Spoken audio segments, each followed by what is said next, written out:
Arkadaşlar herkese merhabalar. Bugün Adobe Premiere Pro'da videolarda arka plan nasıl bulanıklaştırılır bunu göstereceğim. İsterseniz hiç zaman kaybetmeden videomuza başlayalım. Premiere Pro'ya geldikten sonra ben buraya bir adet video attım. Videomuzu attıktan sonra yapmamız gereken efekt kısmına gelip buraya yazmamız gereken Gaussian Blur. Gaussian Blur efektinin timeline kısmındaki videomun üstüne atıyorum. Attıktan sonra gördüğünüz gibi bu efekt kontrol paneline gelmiş oldu. Burada yapmamız gereken Pen Tool aracını almak. Bundan sonra çizmemiz lazım. Nasıl çizeceğiz? Videoda arka planı bulanıklaştıracağımız için sadece konuşan kişiyi üstünü çizeceğiz. Göründüğü yerleri çizmemiz lazım. Hemen çizelim arkadaşlar.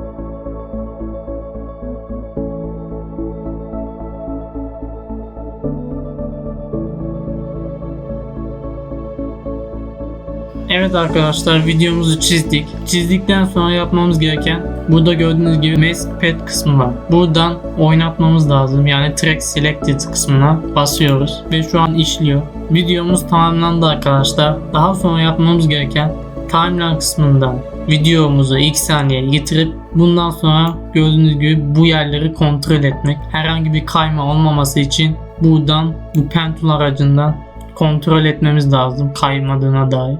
Gördüğünüz gibi şu an 5. saniyede bir kayma olmuş. Bunu hemen düzeltelim.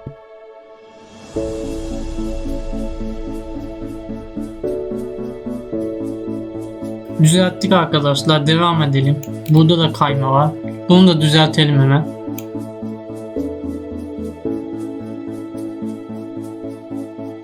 Burayı da düzelttik arkadaşlar. Devam edelim.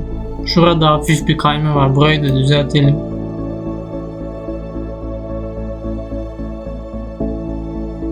Düzelttik arkadaşlar. Herhangi bir kayma var mı yok mu bakıyoruz.